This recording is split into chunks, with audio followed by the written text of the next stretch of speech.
누가복음 23장에 나와 있는 말씀은 우리가 잘 아는 말씀이고요. 또 고난주간에 자주 보는 그런 본문인데요. 오늘은 이 누가복음 23장, 예수님께서 골고다로 십자가를 지고 가시는 그 길에 일어났던 작은 에피소드 중 한 절만 기록되어 있는 이 구레네 시몬에 관한 말씀을 좀 함께 나누려고 합니다. 오늘 본문에 전에 나왔던 이야기는 대략 우리가 다 알고 있지만 짧게 다시 한번 말씀을 나누면 이렇습니다. 예수님의 생사여탈권을 쥐고 있는 로마의 총독인 본디오 빌라도, 이 본디오 빌라도는 예수님께서 죽임을 당할 만한 죄가 있는 것은 아니고 작은 소요를 일으켰기 때문에 그에 합당한 매를 때려서 놓으려고 생각했습니다. 그 판결을 하려고 넌지시 의견을 비추자 함께 둘러싸여 있던 유대인들이 반란을 일으킬 것처럼 폭동 직전까지 소요를 일으켰습니다. 그래서 이 본디오 빌라도는 그러면 내가 사형죄로 지금 잡혀있는 바나바와 너희가 지금 고소한 이 예수 둘 중에 유대인의 가장 큰 명절인 유월절을 맞이해서 한 사람을 놓아주겠다. 누구를 놓아주면 좋겠는가? 라고 묻습니다. 그때 바나바를 놓아주고 예수를 십자가에 못 박으라 소리쳤습니다. 빌라도는 그 이야기를 듣고도 한 번 더 고민합니다. 그리고 대접에 물을 떠오라 해서 손을 씻은 다음 이 판결에 대해서는 내가 내린 것이 아니다 라고 선언을 하고 너희들이 이 판결에 책임을 져라 라고 말을 했습니다. 너희들이 이 판결에 책임을 져라 라는 말이 무슨 말이냐면 로마의 모든 속국의 백성들은 로마 황제의 소유물입니다. 그 로마 황제의 소유물을 죽이는 데 있어서 합당한 이유가 없으면 황제의 소유물을 함부로 한 것이 되기 때문에 죄를 받습니다. 지금 본디오 빌라도는 그 로마 황제가 나중에 청구할지도 모르는 애매하게 자기가 질지도 모르는 황제의 소유물에 대한 처분의 결과를 너희들이 받으라 라는 것이죠. 이해하셨죠? 그 뜻으로 손을 씻습니다. 그리고 판결을 내리죠. 너희의 원대로 십자가에 달아라 라고 이야기합니다. 그 판결이 있은 후 우리가 아시는 것처럼 예수님은 자기가 직접 매어 달릴 십자가에 한 기둥을 지고 골고다로 올라갑니다. 예수님 혼자 가셨다 생각하시면 안 되고요. 예수님 앞에 함께 좌측과 우측에 매달릴 강도 2명이 앞서 전진하고 있었습니다. 그런데 문제는 예수님께서 이 십자가를 지시기 전 매를 맞으셨기 때문에 채찍의 고통과 이 목마름, 허기짐의 고통으로 인하여 자기가 지고 가는 이 십자가를 제대로 지지 못했습니다. 예수님 때문에 이 십자가의 행렬이 뒤로 처지고 점점점 시간이 가기 시작했고 절반도 오지 못한 상황에서 예수님은 성경의 기록대로 가면 7번이나 넘어지셨습니다. 그것을 보다 못한 로마 군병이 한 사람을 불러 억지로 예수님이 지고 가야 하는 십자가를 지게 하고 따르게 합니다.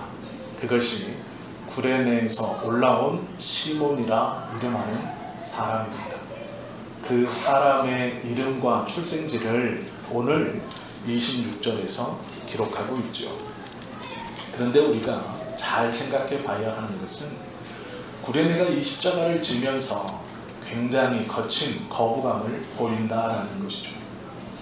이유는 앞서가는 강도와 같이 자기가 세 번째 강도처럼 인식될까 하는 두려움이었습니다. 즉 유대인들에게 십자가는 하나님께 저주를 받았다, 나무에 달린다는 것은 저주를 받았다라는 표식이었습니다. 예수님 앞에 가고 있는 두 강도는 끔찍한 살인 강도를 저지른 자들입니다. 그들 뒤에 자기가 나란히 그 십자가를 지고 그 행렬을 따라가야 하는 것이죠. 사람들은 앞서가는 두 강도에게 음식물을 던지고 야유와 조롱을 하고 있습니다. 그 소리와 웅성거림으로 이 시몬도 이게 무슨 일인가 하고 올라온 것이죠. 그런데 지금 자기가 그 십자가를 지게 생긴 겁니다. 그러니 반항합니다. 그러니 싫어합니다. 그런데 오늘 이 본문을 가만히 보시면 구레네는 지금으로 말하면 리비아 사람입니다. 리비아와 예루살렘은 약 서울에서 부산을 5번 정도 왕복하는 거리에 떨어져 있습니다. 즉 이 구레네 시몬은 리비아에서 예루살렘까지 6개월 이상을 여행 온, 어쩌면 유월절을 지키기 위해서 서둘러 온 사람입니다. 약 1600km 이상을 어떤 모양을 사용하며 왔는지는 모르겠지만 그는 매우 먼 길을 이동해서 유월절을 지키기 위해 예루살렘에 이제 막 도착한 참이었습니다. 우리가 가만히 보십시오. 성경에 한 절 딱 기록되어 있는 예수님을 대신하여 십자가를 친 이 구레네 출신의 시몬이 우연히 그 자리에 왔고 우연히 예수님의 십자가를 진 것이 아닙니다. 우연이라면 너무나 기가 막힌 타이밍입니다. 일어날 수 없는 일이다라는 것이죠. 우리가 성경의 말씀을 가만히 보시면 성경의 한 절 한 절은 모두 다 하나님의 계획 안에 이루어진다는 것을 우리가 알고 있습니다. 그렇다면 이 구레네 사람이, 구레네 출신인 이 리비아 출신인 시몬이 약 6개월간을 긴 시간 유월절을 지키기 위해서 그 긴 시간을 여행했고 마침 예루살렘에 도착하여 웅성거리는 소리가 있어 그 소리를 쫓아와 보니 3명의 죄수가 십자가를 지고 골고다로 올라가고 있었습니다. 그중 제일 마지막에 따라가는 한 죄수는 너무 자주 넘어지고 너무 형편없이 망가진 몸으로 그 십자가를 잘 지지 못했습니다. 로마 군병 하나가 자기를 지칭하면서 십자가를 지게 한 이 행위를 시몬은 이해할 수 없었습니다. 그런데 우리가 관점을 바꾸어서 이 시몬을 바라봤을 로마 군병의 입장이 되면 왜 시몬을 선택했는가를 알 수 있습니다. 그 당시 이 구레네라는 지역은 유대인들이 먹고 살기 위해서 흩어져 살던 대표적 도시 중 하나입니다. 즉 예루살렘에서 먹고 사는 것이 불가능했던 유대인들 중 이 이집트를 넘어 리비아까지, 구레네까지 아주 먼 타국으로 가 장사를 해서 먹고 사는 사람들이 있었습니다. 지금으로 말하면 아프리카 북동쪽에 위치한 이 리비아는 살결이 까만 사람들이 많이 있었습니다. 그 당시에 이들은 대부분 로마의 용병으로 고용되어 먹고 살았습니다. 그리고 이 로마에 고용되어 먹고 살던 군인 중 부상을 입으면 자신의 고향인 리비아로 구레네로 돌아와 살았습니다. 그렇게 여러 상처를 입고 장애를 가지고 돌아온 군인들의 식료품을 대면서 먹고 살던 유대인들이 많았던 곳이 이 구레네입니다. 아마 시몬도 자기의 고향인 예루살렘을 떠나 이 용병 출신이었던 로마 군인들, 그들의 노후와 부상병들에게 식료품을 대면서 그 생계를 이어왔을 것입니다. 그리고 그가 유월절을 맞이하여서 예루살렘에 왔습니다. 왜 왔는지는 정확히 않지만 우리가 짐작해보면 이 시몬은 유월절을 지키려고 온 것도 있지만 유월절을 보려고 왔습니다. 즉 무슨 말이냐면 하나님에 대한 신앙은 가지고 있습니다. 그런데 이 시몬의 여행을 가만히 보면 유월절에 맞추어 예루살렘에 도착했다는 것은 많은 물건들을 구입하기 위해서, 또한 자기가 구레네에서 가지고 온 많은 물건들을 팔기 위해서 왔다는 것을 우리는 짐작할 수 있습니다. 그리고 그는 긴 여행 가운데 의복이 해지고 먼지로 둘러싸여 있을 것입니다. 로마 군병의 입장에서는 예루살렘 시민보다 피부색이 조금 다르고, 아니 어쩌면 거칠고, 옷은 형편없이 먼지로 둘러싸인 아마도 예루살렘 본토인이 아닌 것 같은 그를 붙들어 십자가를 지게 함이 뒤탈이 없었을 것이라 생각할지 모르겠습니다. 여행객 차림이었던 시몬, 그리고 십자가를 억지로 지며 그것 지기를 싫어했던 시몬. 그런데 참으로 놀라운 것은 시몬이 그 먼 길을 어떠한 이유로 여행을 해서 왔든 예루살렘에 도착한 그날 그는 예수님의 십자가를 대신 지게 된다라는 것이죠. 로마서 16장 13절에 보면 바울이 두 사람을 칭찬하는데 그 중에 한 사람의 이름이 기록되어 있습니다. 주 안에서 택하심을 입은 루포와 그 어머니에게 문안하라라고 말합니다. 주 안에서 택하심을 입은 루포. 이 젊은이가 바울과 함께 어떠한 일을 했는지 성경은 말씀하고 있지는 않습니다. 그런데 바울이 주 안에서 택하심을 입었다라고 말하며 두 사람을 이야기합니다. 루포와 그의 어머니입니다. 이 루포가 구레네 시몬의 아들입니다. 그리고 그의 어머니는 구레네 시몬의 부인입니다. 이 루포가 어떻게 바울과 붙어 있는지는 모릅니다. 성경은 그 과정을 기록하고 있지는 않습니다. 그러나 이 시몬의 아들인 루포가 바울과 동역하고 있고 하나님의 나라에 관하여 크게 쓰임받고 있다는 것을 우리는 이 바울의 칭찬을 통해서 알게 되죠. 이 루포가 바울에게 얼마나 큰 힘이 되었는가는 그가 하는 말에 들어있습니다. 그 어머니에게 문안하라. 그 어머니는 곧 내 어머니다 라고 말할 정도입니다. 루포의 어머니, 알렉산더의 어머니, 그 어머니는 나의 어머니다. 즉 구레네 시몬의 부인은 나의 어머니다라고 말하고 있는 것이죠. 당시의 유대인들은 아버지가 개종하면 그 집안 모두가 개종을 했습니다. 그러면 이 루포는 누가 개종했기 때문에 그리스도인이 되었겠습니까? 바로 시몬입니다. 시몬은 지도에서 보셨던 것처럼 리비아 출신입니다. 그곳에서 유월절을 보기 위해 올라왔던 사람입니다. 즉, 이 시몬은 예수님에 관한 이야기를 제대로 듣지 못한 사람입니다. 그러나 그가 기독교인이 된 일은 아마도 십자가를 지며 그 예수의 뒤를 따라갔던 그 몇십 분이 다였을 것입니다. 그 몇십 분의 만남 동안 이 시몬은 그 십자가를 지으며 뒷모습을 보았던 예수님을 보고 그가 유대교에서 기독교로 개종했다는 것을 우리는 짐작해 볼 수 있습니다.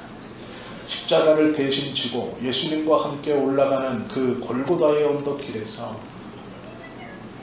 이 시몬은 자신의 영혼의 구원자를 만났고 자신의 아들과 자신의 부인에게 이 예수 그리스도를 소개하고 온 가족이 함께 그리스도인이 되었습니다. 참으로 놀랍게도 그는 그가 개종한 그 이후 그의 아들인 루포와 또 다른 아들인 알렉산더 그리고 자기의 부인도 모두 다 열렬한 그리스도의 종이 되었습니다. 우리가 이름에서 보시면 알겠지만 루포와 알렉산더 모두 유대식 이름이 아닙니다. 그렇다면 이 시몬은 자기가 어려서 유대인에서 태어나 자기 아버지는 자기에게 유대인의 이름을 지어 주었지만 자기가 결혼한 곳은 유대인이 아니고 리비아였을 가능성이 매우 높습니다. 두 아들의 이름을 보면 유대식 이름이 아닙니다. 그것을 보면 이 사람의 삶의 터전이 예루살렘이 아니고 구레네였다는 것을 우리는 짐작할 수 있습니다. 그 시몬이 예수님의 십자가를 대신 지고 가는 그 짧은 시간 동안 자기의 온 생애에서 가장 귀하고 가장 놀랍고 가장 은혜로운 하나님의 은혜와 신앙의 결단과 결정을 한다는 것을 우리는 알게 되죠. 하나님께서 어쩌면 이 시몬을 예수님 대신 십자가에 지게 하심은 그의 아들인 루포를 크게 사용하시기 위해서였는지 모릅니다. 그의 아들인 알렉산더를 크게 사용하시기 위해서였는지 모르겠습니다. 하나님의 선택의 기준이 어느 곳에 있든지 시몬은 그 십자가를 대신 지었습니다.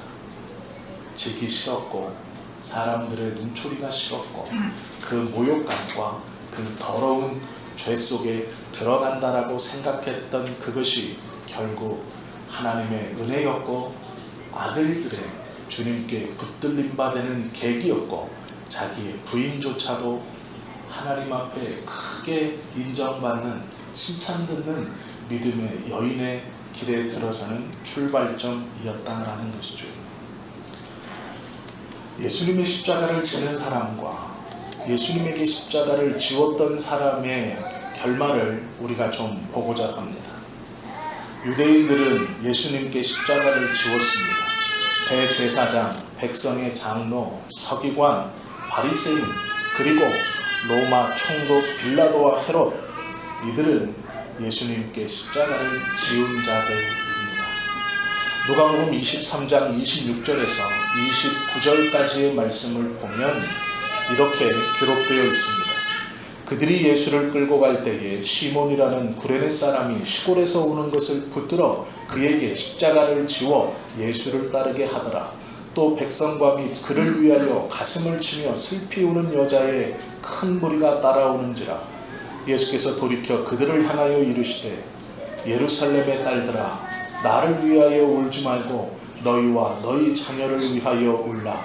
보라 날이 이르면 사람이 말하기를 잉태하지 못하는 이와 해산하지 못한 배와 먹이지 못한 젖이 복이 있다 하리라 라고 말씀하십니다.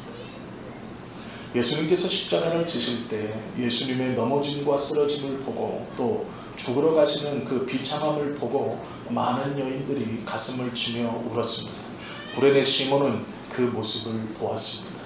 그리고 예수님께서 그 여인들을 향하여 하시는 말씀도 들었습니다. 참으로 놀랍게도 이 말씀은 AD 73년 로마의 장군 디도가 예루살렘 성을 둘러싸 멸망시키면서 사실이 됩니다. 로마인들은 제사장들을 찢어 죽였습니다.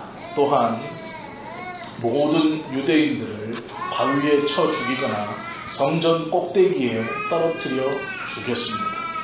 아이들의 배를 갈라 죽이고 어미들을 그 갈라 죽인 아이의 시체 위에서 토막을 내어 죽였습니다. 다 죽이지 못한 이스라엘 사람들을 노예로 외국에 팔아버렸습니다. AD 73년 마띠아 성의 항쟁을 끝으로 이 예루살렘이 멸망당했을 때 그 모든 예루살렘 성민들은 예수님의 말씀처럼 비참한 상황에 처해 있었다라는 것이죠. 디도가 쳐들어오기 전 성을 에워싸 그 안의 풍경은 어미가 아들을 삶아 먹는 지경에 이르렀습니다. 예수님의 말씀처럼 잉태하지 못한 배, 즉 자녀가 없어 자녀를 삶아 먹지 못하는 여인이 축복되다라는 이 말씀이 어떻게 비참하게 이루어졌는가를 우리는 역사를 통해 알고 있습니다. 그 이후 이스라엘 사람들은 2000년 동안 나라를 잃고 전 세계를 유랑합니다. 그 모진 핍박과 멸시와 고통을 받았습니다. 그러나 이와는 대조적으로 이 시몬의 아들인 루포와 알렉산더는 예수님께서 세우신 초대 기독교 공동체의 큰 일꾼들이 되었고, 그 아들들의 이름은 성경에 기록되어 지금까지 우리들에게 정확한 이름을 알려주고 있다라는 것이죠. 예수님에게 십자가를 지운 자들의 마지막과 그 십자가를 지고 갔던 그 후손들의 이야기는 명백한 대조를 이룹니다. 주님의 십자가를 함께 지는 자, 어떻게 예수님께서, 어떻게 하나님께서 기억하시고 그들을 붙들고 돌보아 주시는가를 우리는 분명히 보게 되어집니다. 십자가는 가볍지 않습니다. 무거운 짐입니다. 때로는 지기 싫고 그것이 힘에 겨워 회피하고 도망치려고도 합니다. 몇 번이나 쓰러질지도 모릅니다. 나 대신 누군가 대신 지어주지 않을 수도 있습니다. 그러나 분명한 것은 예수님과 이 짐을 나누어 지는 자는 하나님께서 붙들어 주실 것입니다. 그것이 우리 대에 나에게 지금 일어나지 않을지라도 우리의 자녀들에게 그 은혜는 분명하게 임할 것입니다.